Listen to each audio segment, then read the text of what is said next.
All right, you guys, this morning we're going to be in Luke chapter 6.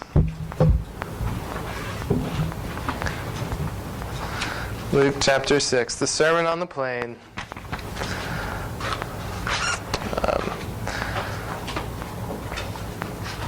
Awesome. Before we begin, I think it's necessary to address a question that may or may not be on your mind. But why Luke 6? Are we not on our way through a series on the book of Acts? Well, we are. But I think that's the very reason why a quick visit to Luke's gospel would be helpful.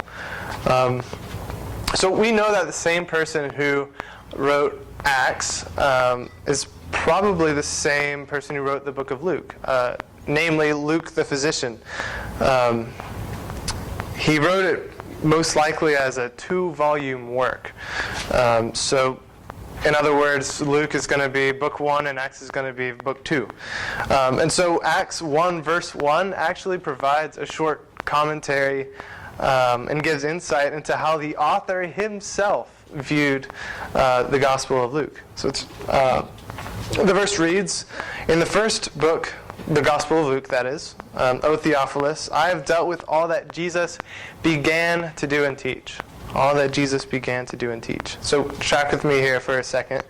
If the Gospel of Luke is describing what Jesus began to do and teach, and Luke 6 contains one of the very first teachings by Jesus in this Gospel, then what follows will necessarily build on what he teaches in Luke 6, including the events we are learning in the book of Acts. So hopefully that makes sense as to why we're here in the beginning of Luke. Okay. Whew, let's get into it. Okay, so Rogue One is my favorite Star Wars movie. If you have not seen it, watch it. And I hope you're taking notes here. Even if you don't like Star Wars all that much. It's widely critically acclaimed, and not just because it's a Star Wars movie. The acting is great, the writing is unmatched, the cinematography is just like super immersive, and it's really dramatic, and it's just awesome. The story is compelling, but to me the best part of the movie is the way that it ends. The movie closes, spoiler alert, the movie closes at the very beginning of the first film, A New Hope, episode 4. Though you may not have realized it, the events in Rogue One set you up perfectly to begin the whole series from the beginning. You were watching for 2 hours, and the whole time it was simply setting the stage dramatically for the story you already know and love so well. In a similar way, Lucas sets the stage to the sermon in Luke 6, often called the Sermon on the Plain, perfectly and dramatically. So beginning here in verse 12 in Luke 6, in these days he went out to the mountain to pray, and all night he continued in prayer to God. And when day came, he called his disciples and chose from them 12, whom he named his apostles. Simon, whom he named Peter, and Andrew his brother, and James, and John, and Philip, and Bartholomew, and Matthew, and Thomas, and James the son of Alphaeus, and Simon who is called the Zealot, and Judas the son of James, and Judas Iscariot, who became a traitor. And he came down with them, and stood on a level place, with a great crowd of his disciples, and a great multitude of people from all Judea and Jerusalem, and the seacoast of Tyre and Sidon, who came to hear him and to be healed of their diseases.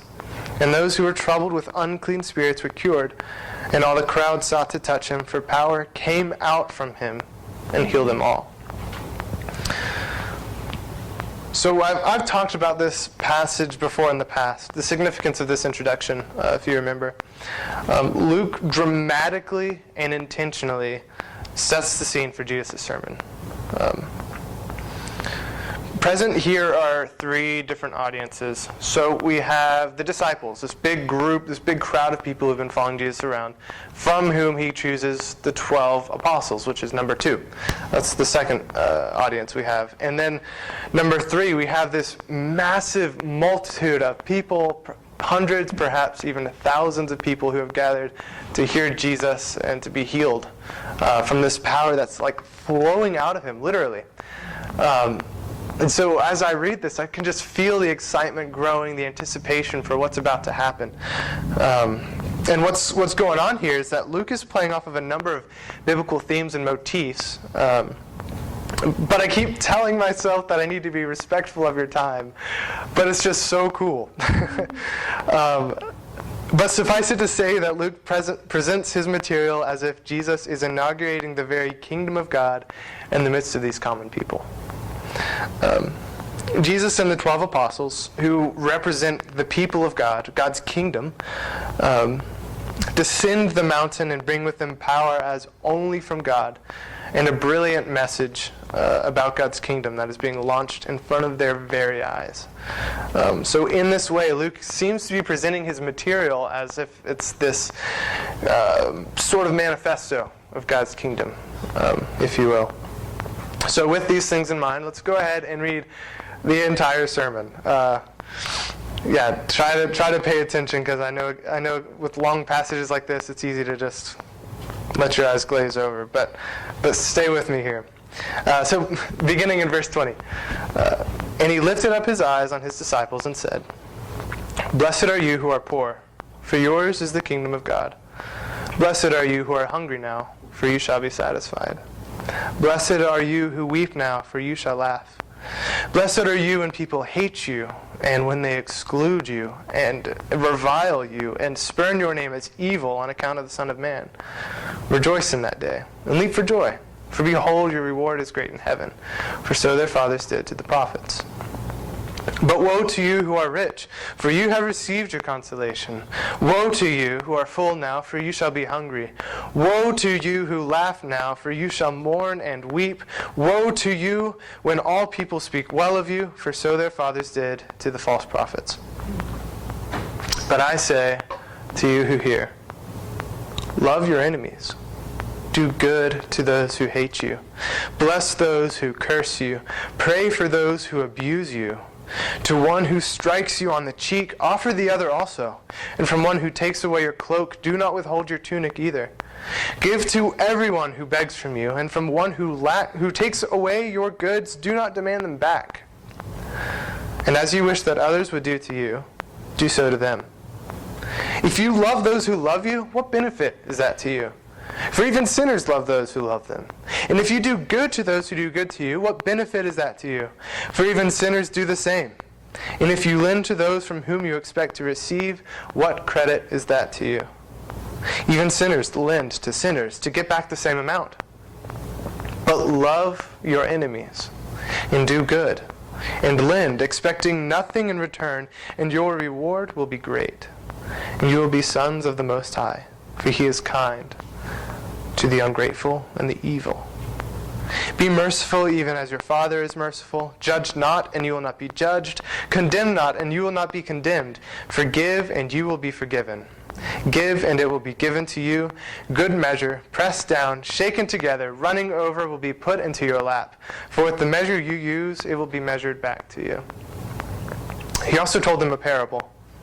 "Can a blind man lead a blind man? Will they not both fall into a pit? A disciple is not above his teacher, but everyone, when he is fully trained, will be like his teacher. Why do you see the speck that is in your brother's eye, but do not notice the log that is in your own eye? How can you say to your brother, 'Brother, let me take out that speck that is in your eye,' when you yourself do not see the log that is in your own eye? You hypocrite! First take the log out of your own eye, and then you will see clearly to take out the speck that is in your brother's eye. For no good tree bears bad fruit, nor again does a bad tree bear good fruit. For each tree is known by its fruit. For figs are not gathered from thorn bushes, nor are grapes picked from a bramble bush. The good person out of the good storehouse of his heart produces good, and the evil person out of his evil storehouse produces evil. For out of the abundance of the heart his mouth speaks. Why do you call me Lord, Lord, and not do what I tell you? Everyone who comes to me and hears my words and does them, I will show you what he is like. He is like a man building a house, who dug deep and laid the foundation on the rock. And when a flood arose, the stream broke against that house and could not shake it, because it had been well built. But the one who hears and does not do them is like a man who built a house on the ground without a foundation. When the stream broke against it, immediately it fell, and the ruin of that house was great." Pray with me. Heavenly Father, I ask that you would use this passage to change us, to grow us, to make us more like your Son. Give us ears to hear and hearts and minds to understand this word. I pray these things because of Jesus. Amen. As much as it grieves me, we cannot talk about everything graciously written here. I realize that. We have to at least try to paint in broad strokes this morning. And so if I were to summarize the sermon in one sentence or a word, I would say something along the lines of, the sons of God are those who love their enemies, and their fellow sons of God, in faith that God will make all things right. The sons of God are those who love their enemies and their fellow sons of God, in faith that God will make all things right. So let's jump right into the intro to his sermon, these beatitudes and woes. First, we should acknowledge that Jesus refers to himself as the Son of Man. This can kind of clue us in on the nature of these sayings. In a word, these are prophetic sayings. Not in the sense of foretelling the future, but in the sense of prophets speaking on the behalf of God, as they do in the Old Testament.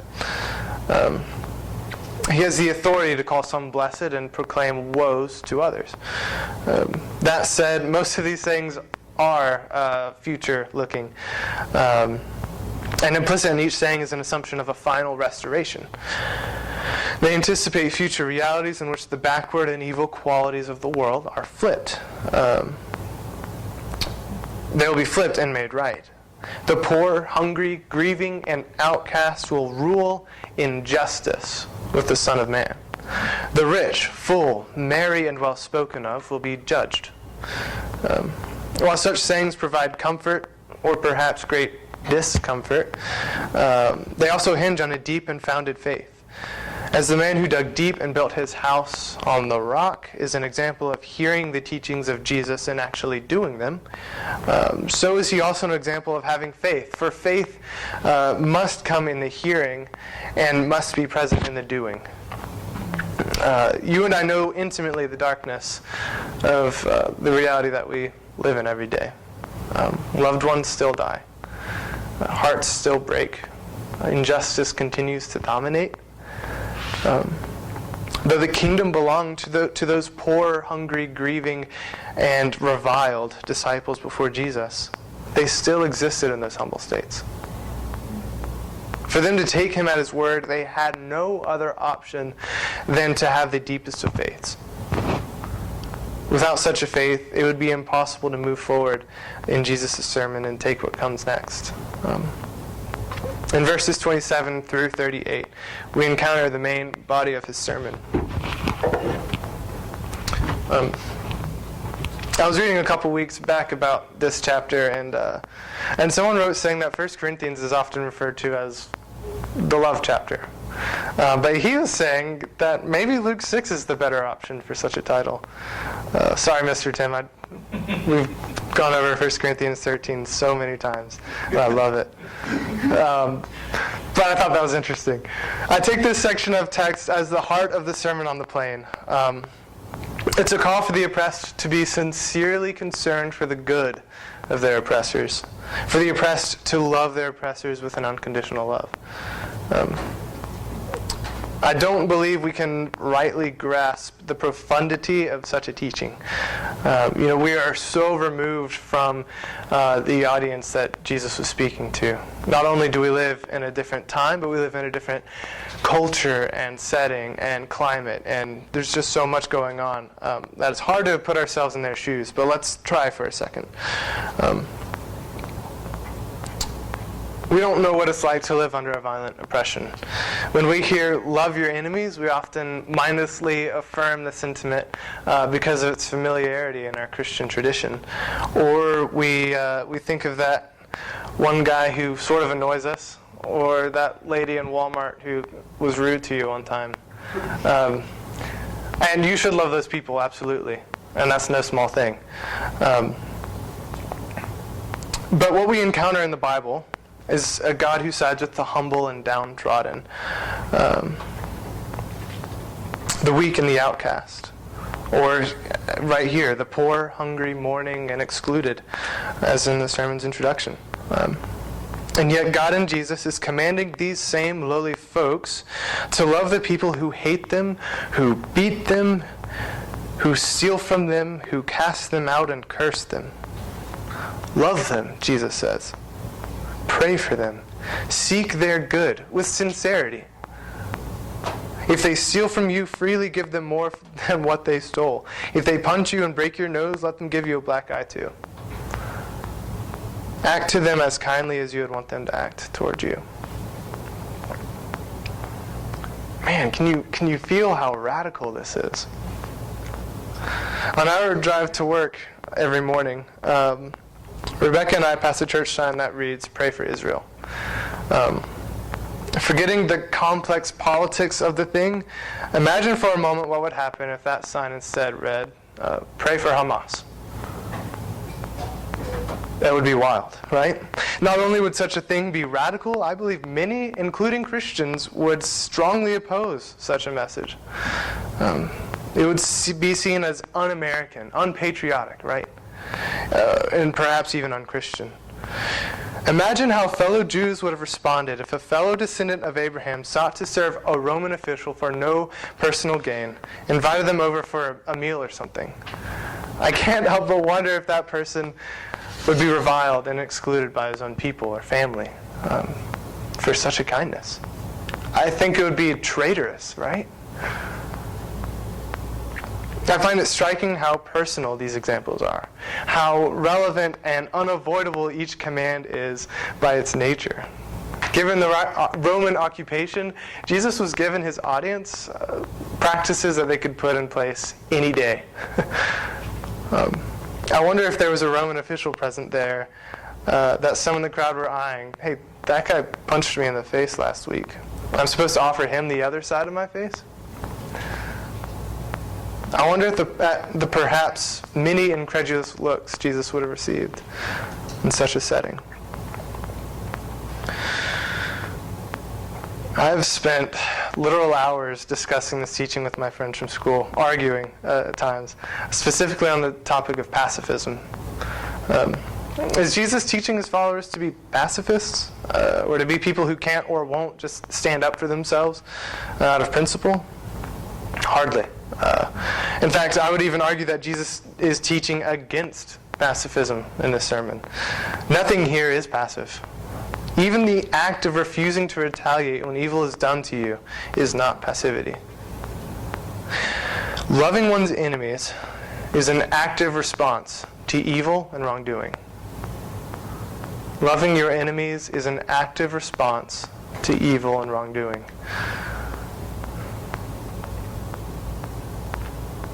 I believe this is what Jesus is getting at when he essentially says that it is easy to love those who already love you. But loving your enemies? How could such a love ever be considered passive, right? And if we truly do good to those who seek our harm and downfall, there's no room for passivity. Jesus' commands here demand action. Do good. Lend without expecting a return. Treat your enemies the way that you wish they would treat you. Loving the ones who love you is almost effortless. It's a natural response to repay good for good. But repaying good for evil is another story entirely.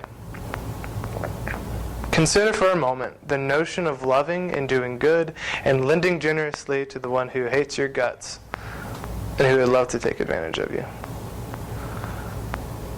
This teaching is so wild.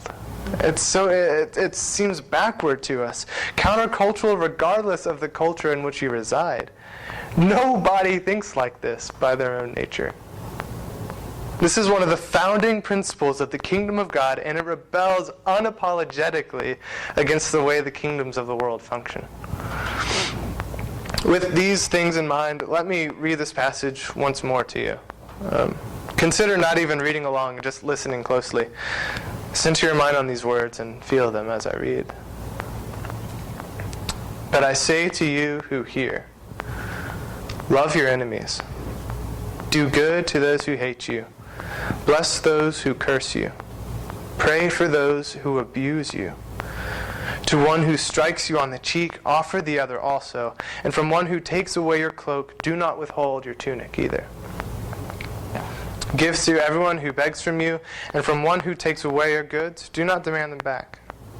And as you wish that others would do to you, do so to them. If you love those who love you, what benefit is that to you? For even sinners love those who love them. And if you do good to those who do good to you, what benefit is that to you? For even sinners do the same. And if you lend to those from whom you expect to receive, what credit is that to you? Even sinners lend to sinners to get back the same amount. But love your enemies, and do good, and lend, expecting nothing in return, and your reward will be great, and you will be sons of the Most High, for He is kind to the ungrateful and the evil.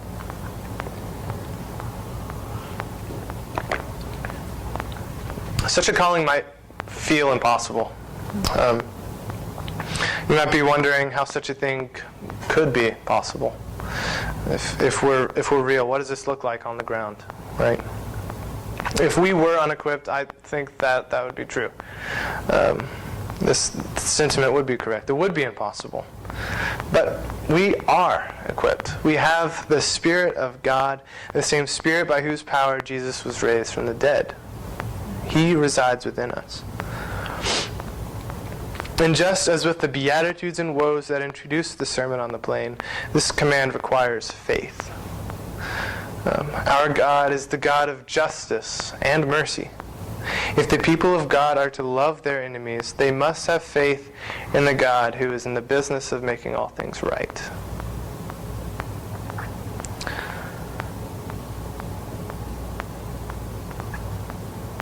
We love our enemies in the hope that kindness will bring them to repentance, right?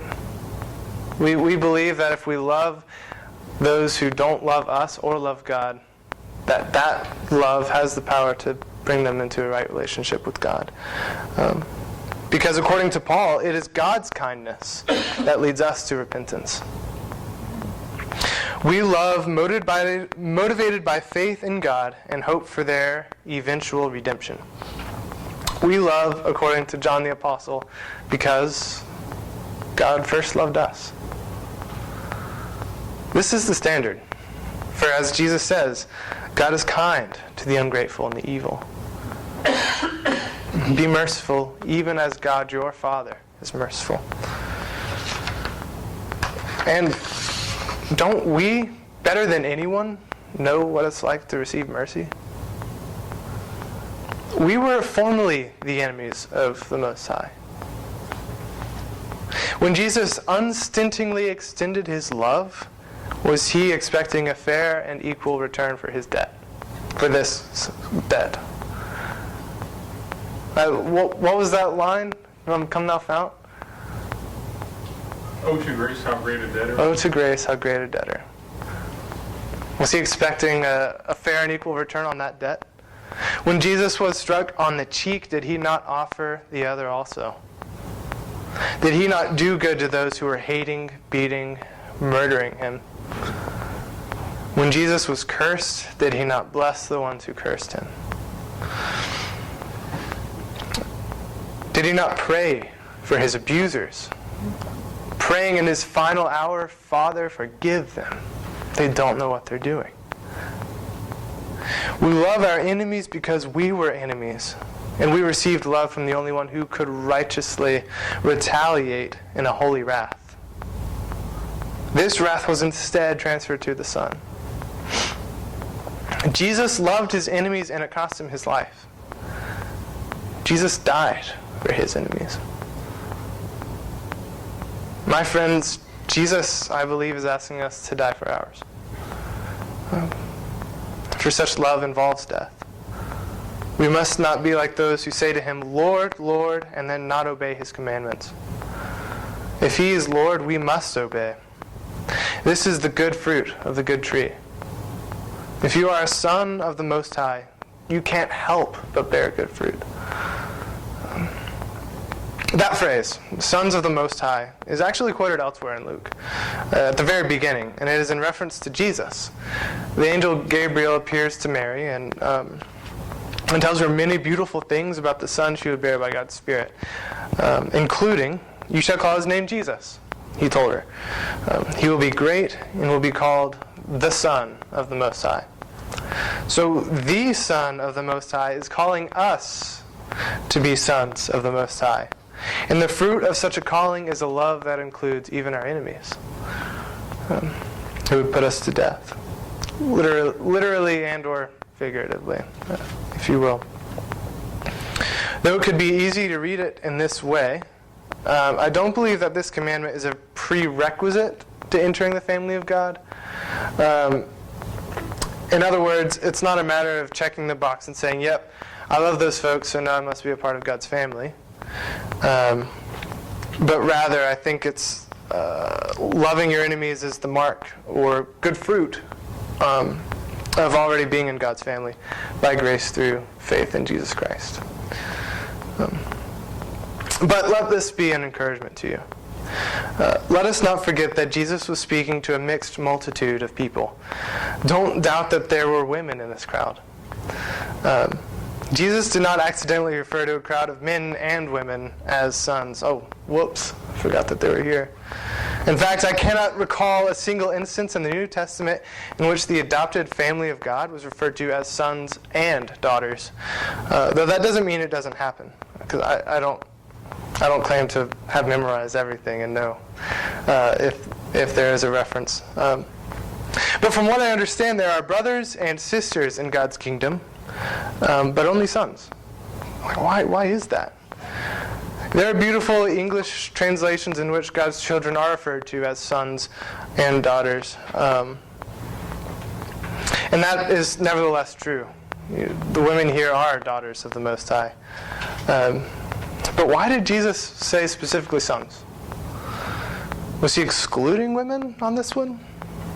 Of course not. In such a Middle Eastern culture, daughters could not receive an inheritance. They could not be an heir to the family. It was not the daughters who received the inheritance, but it was split among the sons. And so, remarkably, in counter to his own culture, Jesus says that men and women are sons of the Most High, making all eligible for the inheritance that is to come. So we are all brothers and sisters in the family of God, and we are all his beloved sons, for we all receive an inheritance. We are all heirs to the promise. I take so much comfort in being God's son, in being a member of God's family. According to the writer of Hebrews, Jesus was not ashamed to call us his brothers. Gabriel calls Jesus the Son of the Most High, and Jesus makes us the sons of the Most High. So we can rightly refer to Jesus as our older brother, and to God as our Father. Isn't that astounding? We are so close to Jesus that he himself refers to us as his family, as his own kin, his sibling, his flesh and blood. Take comfort in that this morning. As we wrap up, I should acknowledge the fact that there is a sizable chunk of text that I left mostly unaddressed. I thought it would be more beneficial to y'all to spend time thinking through the implications of what I believe is the main point of the Sermon on the Plain, and then looking at a little bit of each section. So the conclusion to his sermon, which is mostly parabolic in nature, provides excellent commentary on what we have already talked about. And so I strongly encourage you to spend some time there this week, reading, thinking, praying about how it informs this incredible and shaking call to love. Does anyone have questions or comments to add about that this morning? I'd be happy to try my hand at answering any questions on even the text we didn't cover in detail, if you've got any.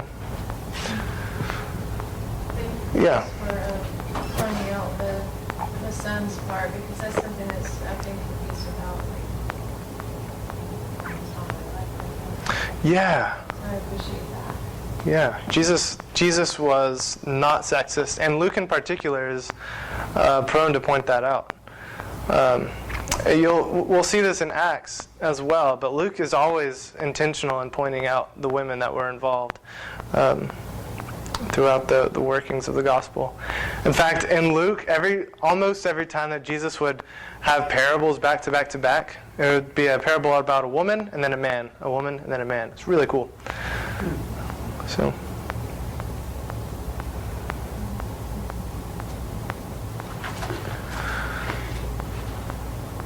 It made me think of when Mother was in college, she became a Chi Omega. And it's still today referred to the Chi Omega fraternity. They didn't have sororities because there weren't enough women in college for there to be a sorority. So they had instead of case of fraternity, the fraternal is the Latin for brother and sorority is Latin for sister. So it's perhaps a similar thing. I mean, I like you're spot on with the sons, the inheritance angle, but also the limitations of language that was at that time not generally. Oh, okay, yeah. Use the air quotes aren't inclusive. I think we probably assumed to some degree. Yeah. But, Yeah. Yeah, I don't know. There's an unfortunate rendering, especially in my version, where it says, it often says brothers, when in fact the term could be translated brothers and sisters or just siblings. Yeah, so kind of like what you were saying there. I appreciate the thought of introducing it as a precursor to Acts, where we've been studying and just seeing, and this being the manifesto, seeing how it is going to play out in Acts. Yeah, and it will. It will. You'll see this. The people of God love their enemies.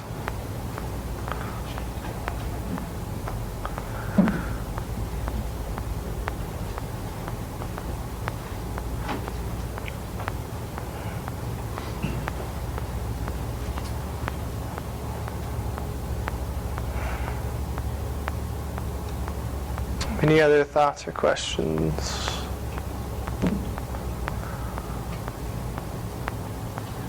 Yeah. Garrett, thank you so much for showing us the distinctions between, what the love of God, what characterizes the love of God in our lives. Mm. It's just an awesome thing, very supernatural. Mm.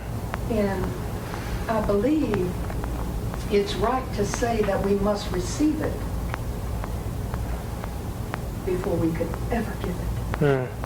Yeah, absolutely. Yeah, but Absolutely. I appreciate how you did that very well. Thank you for saying so. It's quite challenging. It is. Yeah.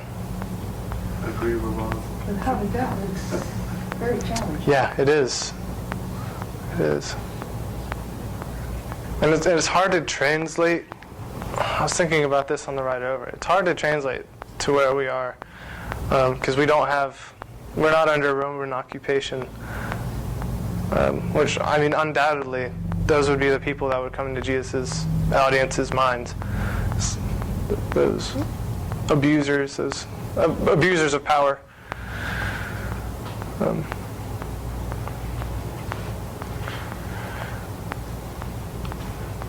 But it is so challenging. Could we say that there's no greater manifestation of love than the ultimate sacrifice of love? Yeah, absolutely. That's what I kind of felt that with each challenge that you brought before us, I thought, goodness gracious.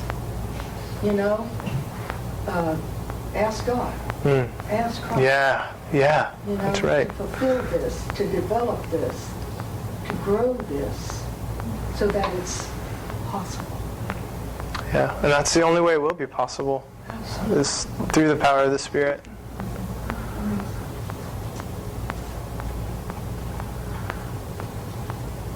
Yeah, thank you.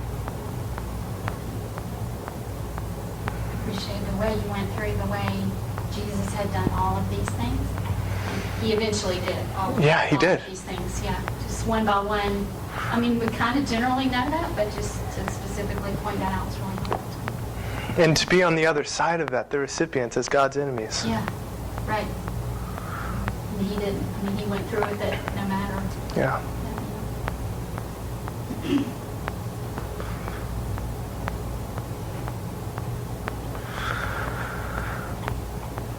Yeah. Garrett, how does this look in our daily walk? Yeah, man, I've been thinking about that so much. People of what they've walked through recently that can give us a picture of how this looks.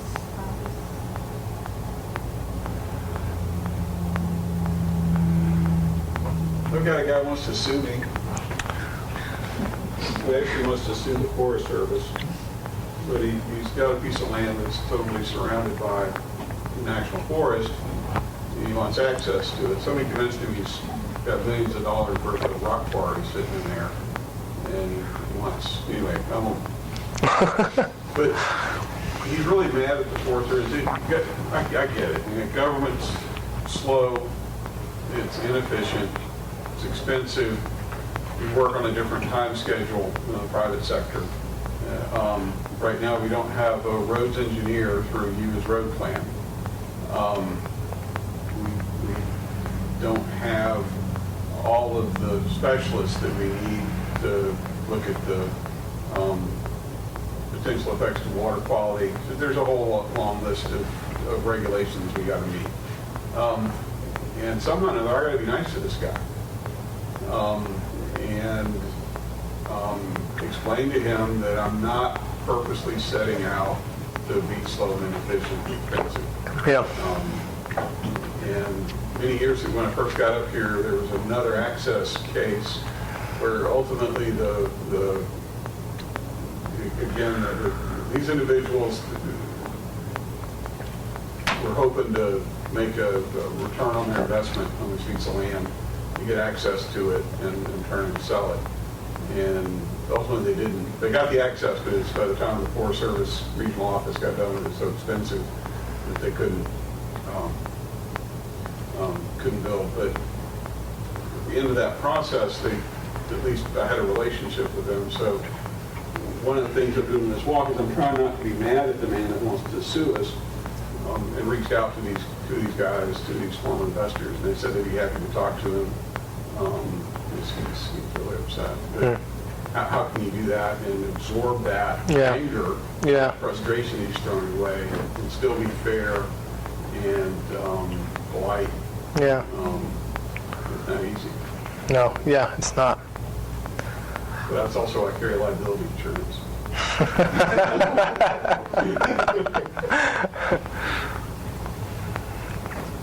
The reason I ask that is we have an instance right now where we're dealing with our neighbor. We have a shared well and it's on his property, it's deeded that we have access to it. We had repairs that needed to be done to it for over a year. We wake up with no water, stuff like that. Well, back in May, Bill said, let him know we're going to fix it when we get back from our trip.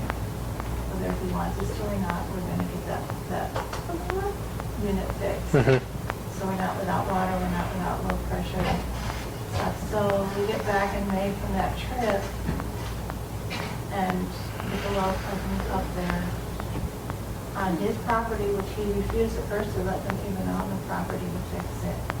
And then refuses to pay his half of the repair bill, which is in their deed that he pays half. So we pay the whole thing. So our thought, my thought, my human thought is, well, come December when we're supposed to pay him our $240 for the year of electric, we just won't pay him because that's about half of what the bill was. And is that loving him well, or is that showing Christ to him? Or I mean, that's where the rubber hits the road. Yeah. I mean, what do you do in a situation like this where he's ugly to us about something so simple as fixing a well pump? So what do you do? How do you show the love of Christ without him thinking he's pulling over on us if we do need to pay him the electric? Right. Him thinking, well, I got away with this, or whatever. obviously, we're not responsible for what they think, we're responsible for what we do, so, Yeah. it's just like, that's why I asked that question, where's the rubber meeting the road for everybody else? yeah. It's hitting the road here for us. Yeah. Well, We have an employee at the store that the managers believe she's been stealing from us on a regular basis. And they've wanted me to fire her for the last 2-3 months. And I wouldn't do it. And I hate to even say anything about it because it feels like, oh, look at me, but that's not the point. And I told them that it's because I believe in redemption.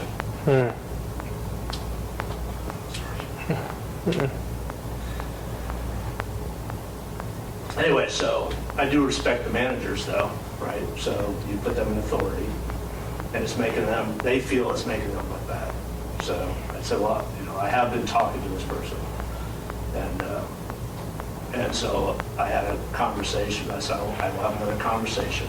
We'll take her off the schedule, but she's not fired. Because I do believe in redemption, I want to see her change. I want to see this resolved for good. That's part of the reason why we bought this store. Yeah. I want to be part of the community. So I had the conversation with her, and I pointed out some of the proof. Hey, look, I'm not saying you did this, but it looks like you did this. Is there anything you want to talk to me about? You know that I care for you as a family. The kids have worked for us, or whatever. So. No resolution to it. She didn't, I was hoping she would say, yes, I did, I'm so sorry, blah, blah, blah, blah, blah.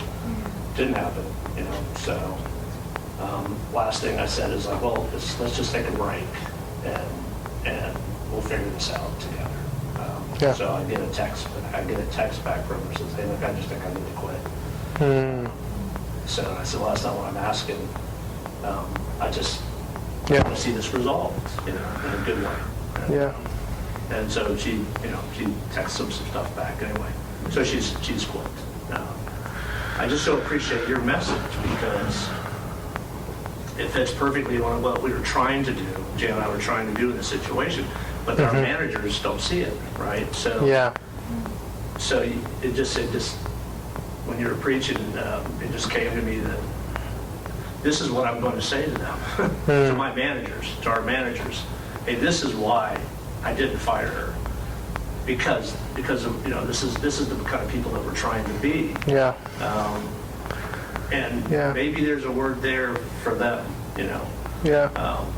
And I'm not saying people don't have there shouldn't be consequences to actions. I mean, there should be.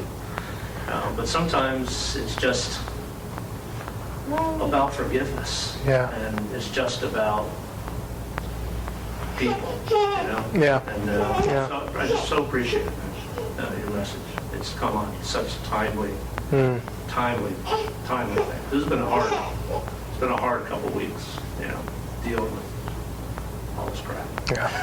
Yeah. So, And by the way, you're getting so good at this. What a great message, man. Oh, man, thank you so much. It's not my message. It's totally Jesus's. I mean, We're so proud of you. thank you. I think it's important too, just like maybe the situation now, that's kind of tough speaking to, but it's important to realize that, it's kind of, there's two people involved, right? So we think about how to behave. We shouldn't be thinking about the result like that part of the right? Because truthfully, yes, we are supposed to be about reconciliation, but it doesn't always happen. But it doesn't mean that we're not supposed to keep, like that situation, you might pay the bill. If you knew, if you paid the bill, that you would get reconciliation, how easy would that choice be, But the hard thing in life is, when we behave that way, we're not guaranteed, right? Yeah. Look what Jesus poured out, and look what he offered, and look how he's rejected. Yeah. So that's part of it, and it's important to kind of, the way we behave is not necessarily because of what the result will be. We don't always know that, but our behavior, our action, should be the same. Yeah. And again, I just really want to emphasize that this isn't about being a pushover or a doormat. I really believe this is actively responding to wrongdoing. It's easier to react. Yeah. It really is easier. Yeah. Yeah, much easier.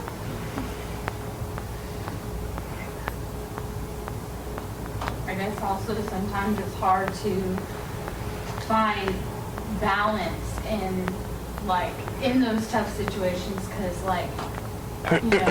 God also doesn't want us to be constantly run over by the enemy. And I feel like Tyler and I, when we deal with things with his family, we always push that limit of why are we constantly putting ourselves in the situation to be run over, but then we break it down, it's we love these people, we want it to change. And finding that balance is hard, but it's also healthy. Because when we don't set that limit, it hurts us greatly, So in those hard situations, I think it's important to have a balance.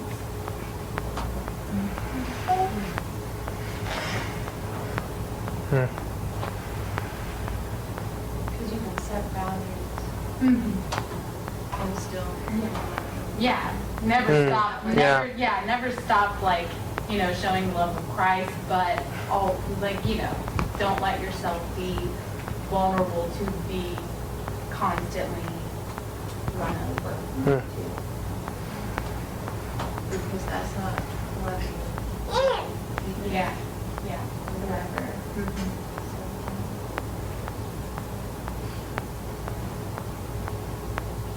Well, that's it too. Every situation is different. Yeah. I think that's why he gave so many examples of loving your enemies. So many different. You go to prayer and you look for the right answer. Because sometimes, you have to draw the line. And sometimes you have to fire people. And sometimes you have to prosecute people. And sometimes you don't. So, absolutely. So you look for that direction, for that guidance. Yeah. That's where it's encouraging that the Spirit is, Yeah. we have the Spirit and He doesn't leave us. Yeah, he leads us into all truth. Yeah. Yeah. But it's still hard to say, to hear or just, Yeah. because it doesn't feel right. Yeah. Listening to y'all talk, what just popped into my mind was the passage where Paul's saying, I forget which letter, that as much as you are able to live at peace with your neighbors. What's the broader context of that? Oh, man. Is that, when you're at what point do I become the enabler, the doormat, or the pushover? There are limits to it. Yeah. It says as much as you are able. Yeah. Sometimes you can't. Do you know where that is? Mom, do you know? She taught us this as young children in terms of our sibling warfare. Do you remember? Oh, man. Well, that's what I want to go to define, to see if there's context there that helps. Yeah. It's in Romans 12. It's in Romans 12. Oh, could you read it? Do you have it? 12:18. Yeah, the verse or the whole. So the context of Romans 12 is Paul is just finishing up this large exposition of faith and salvation, and particularly how it corresponds with Israel. And so he's getting to almost to the end of his letter, but he's getting very okay, with all of these things in mind, do these things. And he starts by saying, present your body as a living sacrifice, and it's in the context of that beautiful passage. If possible, so far as it depends on you, live peaceably with all. But just before that, it says, repay no one evil for evil, but give thought to do what is honorable in the sight of all. Oh, that's Luke 6. Repay no one evil for evil. There it is.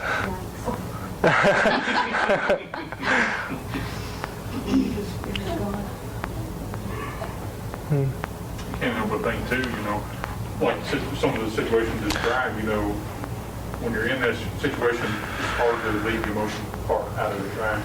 Yeah. Just thinking about the counsel of brothers and sisters, coming in and pulling in brothers and sisters that doesn't have the emotion that can maybe impart some wisdom that, is easier for somebody that is not involved in the emotional part of it, Just counsel of that's good. brothers and sisters, That's really good. Because there are, like you said, each situation is different, and I hesitate to just jump in and say this is how to behave. And I mean, certainly reconciliation. Our heart desire should always be reconciliation, but how to behave, that's where it does get tough, But I think that's pulling that brother or sister with some wisdom. Say this is the situation. I'm just, what should my behavior be? Yeah. Just a thought. Third party.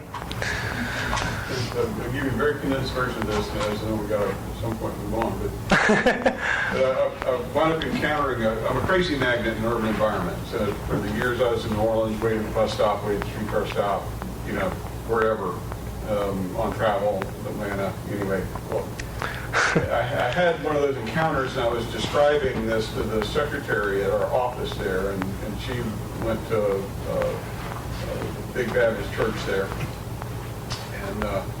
And she said, Stevenson, when that happens to me, not if it happens to you again, but when that happens to me, I look at him and I say, baby, you need Jesus. And I laughed. And she said, oh, no, don't you laugh.